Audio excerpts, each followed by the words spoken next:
Can stories both save and destroy human beings and their cultures? Let's dig into that question today. Hi, this is Dale Byron with Heartwork, and I want to talk about stories today through a poem called Yes, I'm Talking About Joy. This is a poem that came to me within the last year. And I started thinking more and more when this poem came through about the power of stories. Here's how the poem goes. There is an intelligence way down. There is an intelligence way down below the surface called stories. But if told wrong, they will kill us.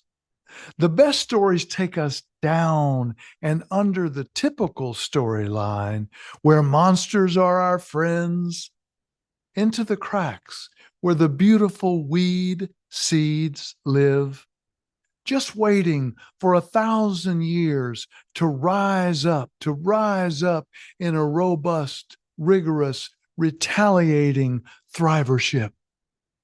Down there in the messy, muddy muck of life, down there where our own truer selves live, down there where our own heart beats real, down there where the breath we breathe comes to give us life, liberty, and a whole lot more than just happiness. Yes, yes, I am talking about joy. Down there in the messy muck of life, down there where our truer selves live, down there where our own heart beats real, down there where the breath we breathe, comes to give us life, liberty, and a whole lot more than just happiness. Yes, I'm talking about joy.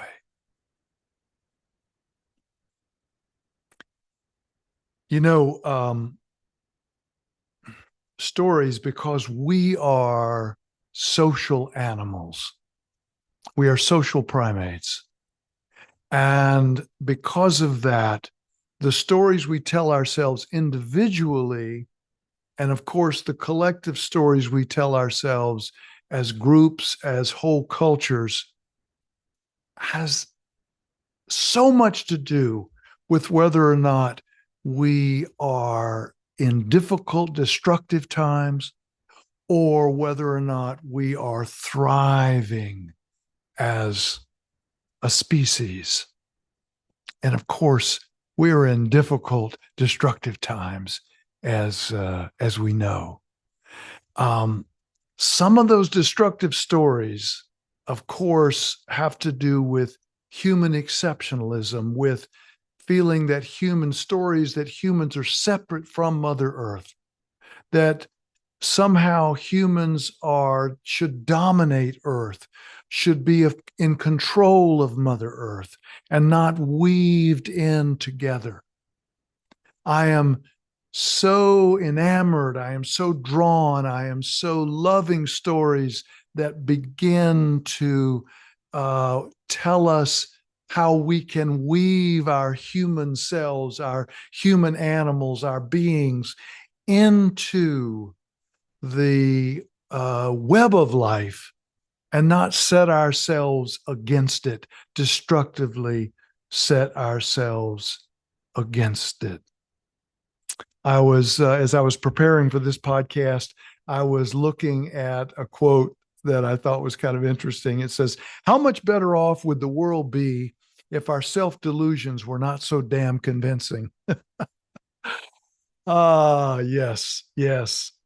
Our stories need to tell us about what it's like down there in the messy muck of life, down there where our own truer selves live, down there where our own heart beats real, down there where the breath we breathe comes to give us life, liberty, and a whole lot more than just happiness. Yes, yes, I am talking about joy.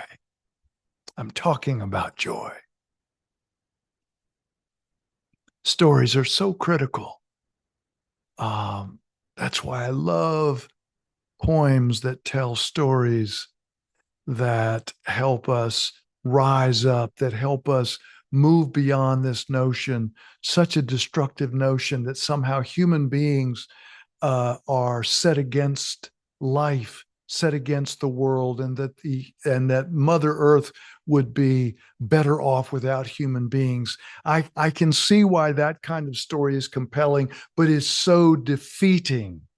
That kind of story lets us off the hook because basically we humans can give back our gifts to Mother Earth if we have the right stories, if we are living the right stories, both personally and collectively.